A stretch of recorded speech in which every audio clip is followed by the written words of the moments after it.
itu sudah dikumpulkan dari bulan Maret tahun 2020 kemarin sampai dengan Juni 2021 ini, dan datanya itu berupa data harian. Nah, tetapi ada beberapa data yang masih kosong. Nah, itu sudah saya isi dengan melakukan pendekatan-pendekatan kayak mencari rata-rata dari data sebelum dan sesudah 5 hari sebelum dan 5 hari sesudah data yang kosong seperti itu. Nah, kendalanya lagi itu adalah mungkin karena data harian itu datanya terlalu banyak, itu ada 400-an data untuk satu provinsi dan ada 34 provinsi. Dan mungkin dibulatkan 30 provinsi karena ada 4 provinsi yang data BMKG-nya itu sangat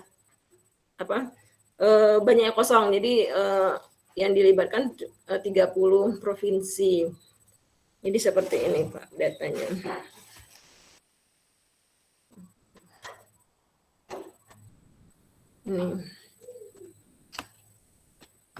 Di sini ada variabel provinsi, positif, sampel, dan ini yang data iklimnya, temperatur maksimum, temperatur rata-rata, dan kelembaban.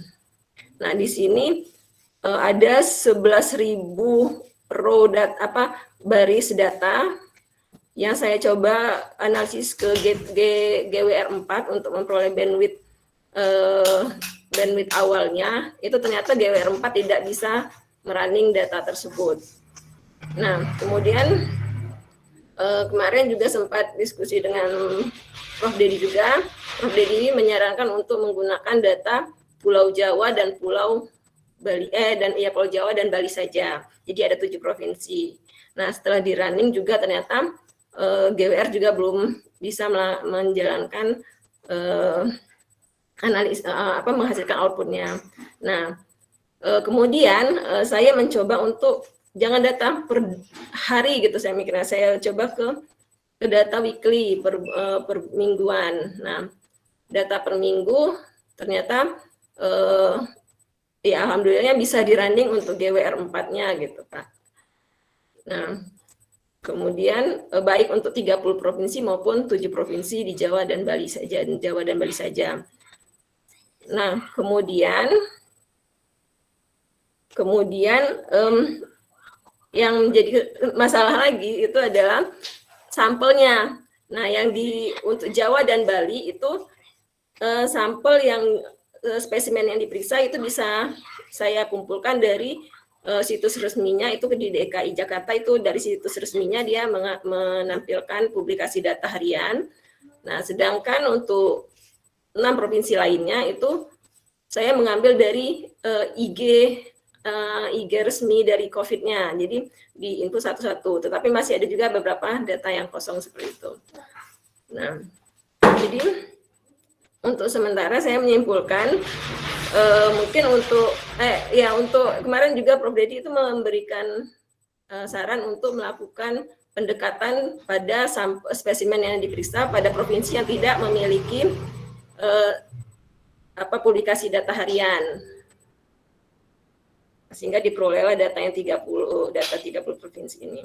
Nah, jadi sampelnya ini selain 7 provinsi di Jawa dan Bali itu data pendekatan dari sampel atau spesimen yang diperiksa di nasional. Nah, jadi untuk yang akan saya presentasikan, mungkin saya hanya kembali ke 7 provinsi yang ada di Jawa dan Bali, karena memang sampelnya itu tersedia di situs resminya dan atau di Instagram resmi COVID-19-nya. Jadi ini paper masih deskripsi datanya itu untuk Bali seperti ini. Jadi ini data positifnya, temperatur rata-rata, temperatur maksimum, dan kelembapan. Dan ini korelasinya.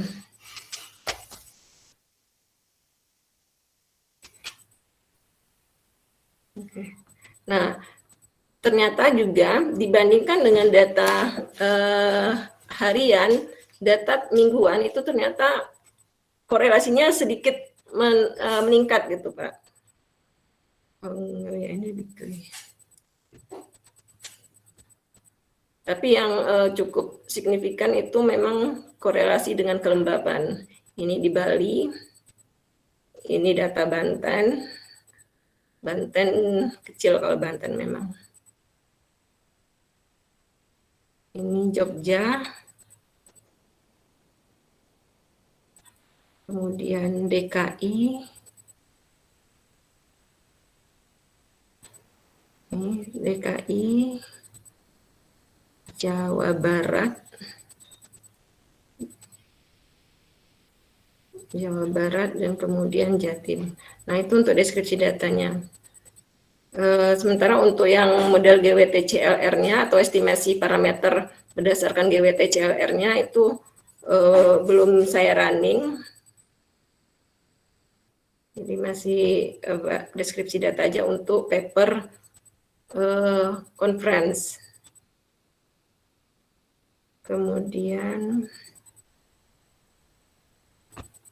itu yang perkembangan untuk paper conference. Nah, kemudian yang untuk jurnal internasional, kemudian juga saya juga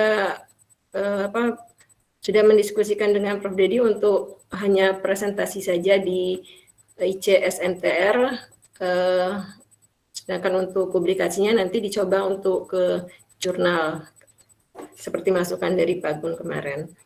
Kemudian yang paper kedua itu untuk menjawab tujuan pertama dari proposal saya, itu menentukan probabilitas gabungan bivariat biner variabel dalam model GWT-CLR berbasis Copula. Ini masih dalam proses. Saya masih membaca-baca jurnal-jurnal dan referensi yang menurunkan rumus untuk pendekatan analitiknya itu dalam menentukan probabilitas gabungan dua variabel binernya. Nah, itu ada beberapa alternatif. Kemarin itu ada Farley Gamble, Morgenstern, sama Plaket Copula. Itu memang digunakan untuk data diskrit. Tapi ini masih belum berbentuk atau belum ada wujudnya untuk draftnya karena masih memahami penurunan untuk di regresi logistiknya. Nah, mungkin untuk rancangan penelitian berikutnya, ini memastikan lagi ketersediaan data jumlah yang diperiksa atau yang melakukan tes PCR per provinsi ke Kementerian Kesehatan. Nah, sekarang itu ada Kementerian Kesehatan itu memiliki situs yang memang mempublikasikan data vaksin, kemudian data kondisi COVID, dan beberapa data terkait dengan COVID harian, tetapi tidak dari awal. Jadi mereka baru mempublikasikan harian itu dari Agustus tahun 2021 ini. Mungkin nanti akan dipastikan lagi sebenarnya sudah mengirim email itu katanya ditanya ke bagian data dari Kementerian Kesehatan, itu kemarin sudah dikasih juga bagian datanya. Mungkin nanti saya hubungi ke sana lagi. Dan kemudian mempersiapkan presentasi dari aplikasi GWT-CLR pada data COVID-19 di Pulau Jawa dan Bali tadi. Kemudian melanjutkan untuk menentukan probabilitas gabungan bivariat biner variabel dalam model GWT-CLR berbasis Copula, dan juga mempersiapkan draft jurnalnya, dan juga menyusun algoritma komputasi serta sintak pemrograman R. Kemudian berencana untuk mengaplikasikan data COVID-19 pada model GWT-CLR apabila semua data yang dibutuhkan tersedia. Oke. Mungkin itu saja ya perkembangan dari penelitian saya, Pak. Oke, terima kasih. Yang pertama bahwa poinnya adalah gini, mungkin saya memang agak sarankan kalau sudah posisi sudah kompre adalah memang targetnya harus jurnal ya. Kalau jadi ikut konferen nggak masalah, tapi untuk di situ untuk dapat inspirasi dan diskusi lah atau saran-saran atau masukan. Tapi kalau bisa kita tambah jadi layak untuk ke jurnal, itu lebih baik ke jurnal. Ini pengalaman yang buatnya jadi banyak sekali publikasi di jurnalnya itu diuntungkan. Jadi kita nggak karena beberapa pembimbing ada yang harus asik di konferen, proceeding, terlupalah yang syarat utama itu yang berbahaya. Saat akhir tiba-tiba, waduh saya belum punya jurnal. Kan? Ini tadi yang Mas juga akhirnya sudah mulai saya kerja harus publikasi harus didulukan karena memang itulah untuk syarat supaya kita bisa lolos itu karena untuk syarat bisa ini kan harus ada publikasi internasional. Jadi kalau yang kira-kira bobotnya bagus langsung lempar ke jurnal itu. Oke ikut konferen nggak mas, tapi hati-hati jangan sampai tahu-tahu dipublikasikan oleh si panitianya itu. Ini kemarin mas mengalami itu lagi disubmit ke jurnal, ternyata oleh si panitia tanpa izin langsung dipublikasikan. Mau ditarik jadi sulit ya, akhirnya sudah jadi korban kan itu. Itu sayang sekali ya, yang para masipan saya kira jangan sampai terjadi di yang lainnya.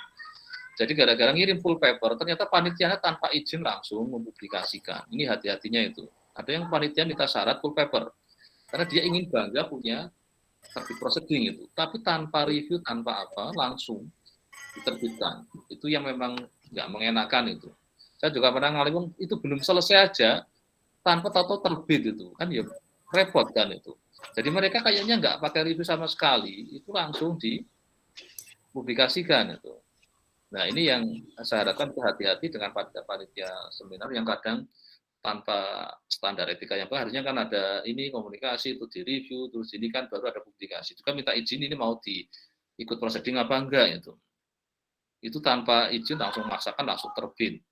Ada di sini posisi lagi. Ada memang kejadian jadi akhirnya ada proceeding ada di jurnal itu coba. Tapi memang ini yang bisa jadi menimbulkan dikira kita double publikasi kan. Padahal sebenarnya tadinya di situ dikiranya kita hanya mau ini tapi kalau belum terjadi sebaiknya nggak ada lah satu publikasi kok dua. Oke, nanti untuk kehati-hatian itu yang jadi tolong diperhatikan kalau memang targetnya ke jurnal itu akan lebih baik. Memang terlebih lama ya prosesnya. Tapi kalau memang untuk beberapa kita punya proceeding, oke lah itu jadi yang kira-kira mungkin bobotnya untuk ke jurnal agak berat, ya bolehlah di proceeding itu. Supaya kita juga punya beberapa proceeding, tapi ada beberapa tetap harus jurnal, harus ditarget. Jangan sampai yang kira-kira bobotnya bagus malah masuk di proceeding, yang ini malah di jurnal jadi nggak punya, itu kan repot. Gitu. Nanti waktu kan berjalan dengan cepat, karena untuk di jurnal kan butuh waktu lebih lama. Nah, makanya harus dihitung waktunya itu. Jadi misalnya nanti untuk minggu depan atau 2 minggu lagi kalau tampil lagi itu apa yang mau dilakukan itu. Nah, itu silahkan itu ya. Oke, mungkin untuk hari ini mungkin hanya sampai ini. Untuk minggu depan mungkin yang Bu Ramla sekalian pemanasan untuk siap ke komprenya, terus sama Bu Yunita ya untuk minggu depan ya. Baru nanti masuk putaran berikutnya lagi ke Mas Farid yang mungkin buka-buka. Pak, saya mau bilang sebentar bisa, Pak? Oh, Bapak kalau konsultasi nggak apa-apa, tapi presentasinya yang nggak saya. Oh, enggak lama kok, Pak. Jadi, ya, silakan. Silakan. Yang pertama progres saya itu adalah yang pertama ini terkait dengan draft. Bentar. Ya. Oh ya, terkait dengan plot, ini plotnya ini kalau menurut saya lebih baik, Pak. Jadi ini terlihat bahwasannya yang orange sama abu-abu ini ada di dalam batas bawah yang warna biru dan batas bawah yang warna kuning. Ini kenapa semua ada di dalam batas interval? Karena S-square-nya besar, cukup besar, 99 itu. Oke. Kemudian selanjutnya saya ada kendala masalah ini penulisan di latex itu terutama untuk lampiran. Lampiran itu kan penuh tabelnya banyak. Terus habis itu skripnya R itu saya masih bingung ini, ngopinya langsung ke latex itu gimana? Saya koordinasi dengan Mbak Atina, saya tanya-tanya, ya. Ya itu lumayan ini, banyak juga yang berupa skrip itu. Memang kadang di latex ya resikonya, dia kadang ada yang tampilnya jadi jelek gitu. Sebenarnya kalau betul. Kayaknya mungkin kelihatan, saya dulu juga ngalami itu. waktu mau untuk script, jadi jelek banget kan. Nah, mungkin ada strategi apa dibikin kayak semacam gambar ya mungkin ya. Jadi berupa gambar. Nggih, saya belum menemukan. Saya masih otak-atik. Itu kelihatannya. Karena saya merasakan dulu kalau langsung masuk ke teks juga jelek itu. Iya. Nah, nanti silakan cari. Mungkin kalau kemarin yang punya siapa? Bu Atina kalau saya juga pakai latex itu. Coba. Iya, makanya saya koordinasi dengan Mbak Atina tanya. Nggih. Silakan komunikasi aja itu. Nggih. Saya juga dulu pakai latex ngalami itu waktu mau nampilkan skripnya sempat agak. Nah, waktu itu enggak ya nyari ini akhirnya ada beberapa yang masih tetap tampilnya nggak terlalu bagus, tapi mungkin bisa juga strategi kita di dalam bentuk berupa kayak apa ya, kayak gambar mungkin ya, jadi kan tinggal bisa disisipkan. Ya, kalau tabel itu juga ini ya, sebagian dalam bentuk gambar Pak, yang di atas tabelnya saya nggih. Ya saya kira lebih aman itu karena dia jadi sudah enggak ke ini karena ya apa mungkin di latex sebenarnya ada strategi lain dan nanti silakan jam terbang masing-masing latex kan. Saya kemarin lama tidak pakai latex lagi nih, baru mau coba mulai ngaktif lagi. Saya ingin lihat serba-serbi yang terkininya kayak apa kan. Baru kemarin saya coba update. Ternyata juga file-file yang lama saya running pada macet itu. Karena artinya ada yang sudah nggak match dengan yang latex terbaru mungkin itu. Iya. Nah, nanti silakan aja komunikasi aja dengan sama-sama pemakai latex. Kalau nggak salah Mas Ivan juga pakai latex gitu. Ya Mas Ivan ya. Iya, nanti sudah pernah ini Mas Ivan lampirin output script MATLAB atau add ke latex. Belum. Mas. Ya, makanya saya koordinasi dengan Bu Atina yang sudah. Iya. Kalau nggak salah Bu Eni juga pakai latex, Bu Eni. Oh, nggih. Bu Eni kan udah lulus itu. Seingat saya dia komputasinya kan banyak. Iya. Coba Bu Eni di kontak juga dia, seingat saya pakai latex dia. Oke. Nah, mungkin coba pengalaman dari para pendahulu. Kalau Mas Ivan ini baru mau mulai, jadi. Tapi mulai dicari strategi-strategi yang pas itu tadi. Oke. Sampai saya mohon maaf Pak, ini jalan frustasinya itu yang lampiran saya buat gitu aja, nggak bisa ya Pak. Ya oke lah, nanti sambil jalan. Nanti kalau untuk mengejar penilaian nggak apa-apa. Tapi nanti di final ininya kan kalau bisa ya memang kadang mix akhirnya dilakukan ya dalam keadaan situasi darurat, cuman jangan sampai pada saat disinkronkan jadi ada yang enggak. Kadang kalau campuran kan mesti tidak otomatis terintegrasi kan. Kalau lupa halaman atau apa kan bisa jadi ketahuan gitu. Kalau satu latex semua kan mesti aman, nggak akan ada halaman yang berubah semua kan. Kalau sebagian itu tapi nggak apa-apa nanti kalau misalnya untuk ngejar penilaian dulu nggak apa-apa karena penilaian kan masih banyak dicoret-coret kan biasanya itu masih banyak masukan. Oh ya, berarti kalau untuk penilaian sudah siap belum ya? Masih Hari ya?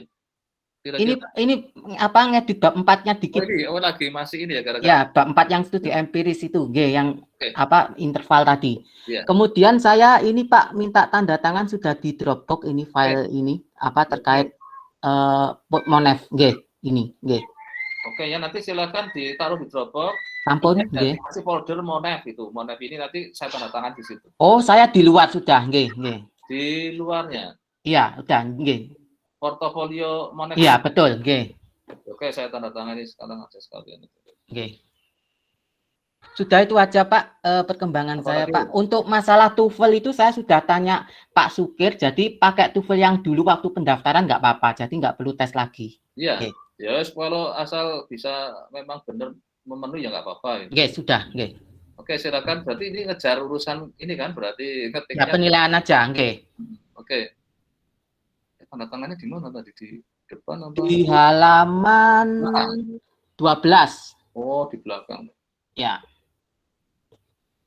Oke, apalagi sambil saya tanda tangan ini. Sudah, Pak. Sudah. Oke, yang lainnya mungkin sebelum saya tutup.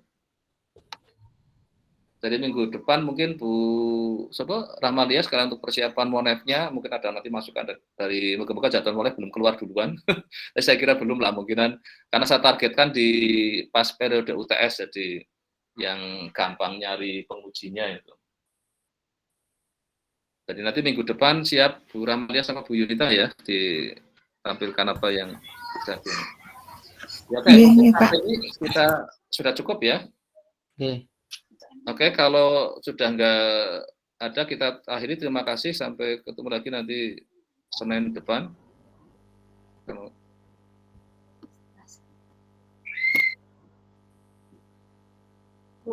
Nggih, matur nuwun Pak. Assalamualaikum.